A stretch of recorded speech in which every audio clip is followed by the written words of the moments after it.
څه وایي طالبانو؟ تاسې د دې مظلوم عالم خبرې ته غوږ ونیسئ. وانهم قوم لا يعلمون منها الا القليل. اسلامي امت د تجارت په علومو ډېر لږ پوهیږي. التجارة تسبق الحرب، چې پیسې د برابرې جنگ په مخ باندې ځي. که موږ دلته په افغانستان کې په تیر 20 کلن جهاد کې تجارتونه درلودلی، ښې پیسې مو درلودلی، نو طالبانو وسله به مو تر دې نه ډېره پرمختللې وله. د راکټ مرمۍ مو نه درلودلې، ډېرې په سختۍ باندې مو اخیستلې. که دا دومره راته پریمانه وی طالبانو چې ولې توکل په خدای چې هر څه کېدل، ته بیا ګوره که نه چې څومره وخت کې دوی شکست خوړه. بارود څومره په سختي پیدا کېدل، بوشکا بیچارهګۍ څومره په سختي پیدا کېدله، څومره سختۍ سره ول. نو التجارة تسبق الحرب. فما ملك الإنجليز بلاد الهند إلا بشركة إنجليزية هناك وعادة الفرنجية. عادت إنجليز تغلغلت في قلوب المصريين والسوريين وجميع السكان الشمال الأفريقاء، وهذا هو القتل. قتل تشي توای خدا قتل ده کنه چې ټوله غربي نړۍ راغله، په افریقا کې، په سوریه کې، په هند کې شرکتونه راوړل، د دې په واسطه باندې په انسانانو کې نفوذ وکړه. چې نفوذ یې وکړه، وروسته راغلل استعمار یې که استعمار قتل ده که بل شی. نن اسلامي امت د غلامیت سره مخ ده. نن چې غربي دنیا هر ځای د افغانستان وغواړي امریکا بمبارولی سي، قتل ده که بل شی. دا اوس چې امریکا هر ځای د افغانستان وغواړي بمبارولی سي، قتل ده که بل شی. او ته چې خلاصېدلی سي له دې قتل نه، په چا باندې کېدلی سي؟ ځکه التجارة تسبق الحرب. تجارت څوک په مخ باندې بیایي؟ جنگ چې په مخ باندې ځي، جنگ چې ترقي کوي، په چا باندې کوي؟ هذا هو السر. هذا هو السر. تعقب التجارة بالتحذير من قتل النفس، ولما كان ذلك التحذير من فضل الله ان الله كان بكم رحيما. همدغه آیات کې وی الله تاسې ته ویلي چې ای امت مسلمه و راجګ سئ، تجارت وکئ، مه ځانونه مړه کوئ چې نه تجارت کوئ. کله مو چې تجارت وکړ، په حرب و په جنگ کې به پرمختګ وکئ. ان الله كان بكم رحيما. بیا الله په تاسې باندې څوک ده؟ مهربانه ده. لږ په تنکېږئ مه طالبانو. دی څه وایي طالبانو؟ التجارة سر الحیات. تجارت د هغه سر ده چې انساني امت ته ژوند ورکوي. دی وایي طالبانو فیا عجب کل العجب.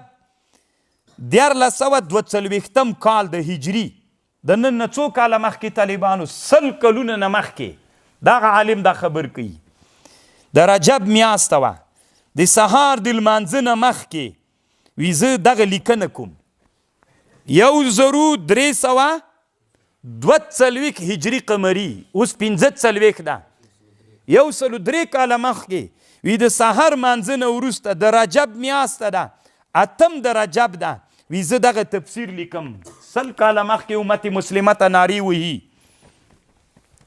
څه ورته وایي؟ چې ای امت اسلامه، د الله په خاطر باندې تاسې دغه آیات ته قرآن کې فکر وکئ. دی وایي چې د دنیا هغه وخت کې دا نه وایي د دنیا دا لوی جنگ جهاني تیر سوی و. هلته دا د دنیا لوی جنگ جهاني ټوله مبنا په چا باندې وله؟ په تجارت.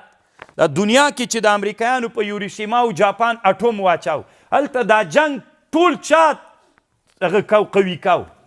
د هغوی تجارت او د دوی تجارت قوي کو. نو بیا وی ای د الله په خاطر مسلمانانو تاسې قرآن ته ښه فکر وکئ. ان التجاره هي التي سلطها اهل الغرب على اهل الشرق. دغه تجارت ده، د دې تجارت برکت ته چې نن غربي نړۍ په ټوله اسلامي نړۍ واکمنه ګرځېدلې. که ته یې نه منې دا خاصې لیونتوب ده. نن په ټوله سعودي کې د جمعې په ورځ باندې په خطبه کې د فلسطین غزي مسلمانانو ته د منبر مسجد نبوي او په مسجد حرام کې دعا نسي کولی. استعمار ده که بل شی؟ استعمار ده که بل شی چې نه یې سي کولی. ان التجارة هي التي سلطها أهل الغرب على أهل الشرق فأفسدوا أخلاق أهل البلاد، وإن التجارة هي الضاء العدال، وهي شبكة الصائدين وحيلة المحتالين ونصب الدجالین ونظام المستعمرین. اوس طالبانو سعودیان څوک لري؟ تیل. ټوله جزیرة العرب څوک لري؟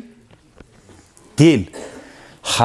دوی چې استعمار کړي دي د تجارت په بغه باندې طالبانو د سعودیانو یا د قطر یا د دوبۍ تیل چې راباسي څوک یې راباسي؟ امریکایان، غربي شرکتونه یې راباسي. د دې شرکتونو په واسطه باندې دا استعمار کړي که نه. که چیرته دغه عربي هیوادونه داسې ووایي چې د دې نه بعد موږ په خپلو مملکتونو کې استخراج د تیلو په خپله باندې کوو، تاسې باندې بلکل نه کوو، ټولې غربي نړۍ ته جواب ورکي. تاسې څه فکر کوئ طالبانو چې د امریکایانو په بدنونو کې به وینې وچې سي که نه؟ نن چې امریکایي ټانک، نن چې امریکایي ډرون، نن چې امریکایي F-16، نن چې امریکایي B-52 په اسلامي هیوادونو باندې بمبار ته ځي، د دغه تیل او د دوی وینه له کمه کیږي. دا د اسلامي امت له چا نه؟ د تیلو نه. او علت یې دا ده چې هغوی راغلي تجارتونه یې په چا کې خلاص کړي. د ګاندۍ غوندې کار د اسلامي امت وکړي، اعلان دی وکړي چې نور موږ هیڅ منسوجاتو د کفارو ته ضرورت نه لرو. داسې دی وایي موږ نور که هر څه شی وي چې هغه کاپیرانو اختراع کړي وي، هغوی راویستلي موږ یې نه غواړو. امت مسلمه خیر ده که یو 2 کاله 3 کاله لږ ستړي تیره کي، 15 کاله بعد به امت مسلمه په خپل ځان اتکا سي. تیل زه په امریکایانو نه خرڅوم، خپل استخراج کوم. نو امریکایان دومره تیل نسی درلودلی چې بیا د هغې جزیرې نه داسې په مدیترانه باندې راځي، آسیا ته د راځي، دلته د استعمار کوي، د پلار یې بیا نسی کولی. نو کله چې اسلامي امت په تجارت کې مغلوب ده، نن د قشقري کان چینایان موږ ته استخراجي، پوهیږئ که نه؟ زهر خوړل موږ ته پکار دي. نن د افغانستان د لیتیم استخراج موږ نسو کولی. په تجارت کې کامیابي ده که ناکامي؟ نن بله ورځ ته چې کله د قشتېپې کانال شروع کیږي، د قشتېپې د کانال د زراعت ته ماهرین هغې به ته پردي راولي، او همداسې هر شی چې راخلي موږ خپله د استعمار لاندې راځو. موږ چې کله په تجارت کې مغلوب سولو، الله الا ان تقتلوا انفسکم، ځانونه مه وزنئ. ځانونه وزل دا معنا ده چې ته په تجارت کې څوک سولي؟ مغلوب سولې. چې مغلوب سولې بل ته دې واک ورک. نو تیل چې د تا ذخیره وه هغه ته دې ورکړل، لیتیم چې د تا ذخیره وه هغه ته دې ورکړل، ټول واک دې هغوی ته ورکړه چې ور دې که بله ورځ ته بیا ته مغلوب یې، ځان دې ووځه، هغه په تا باندې حاکم ګرځېږي، اخلاق دې د هغوی غوندې کېږي.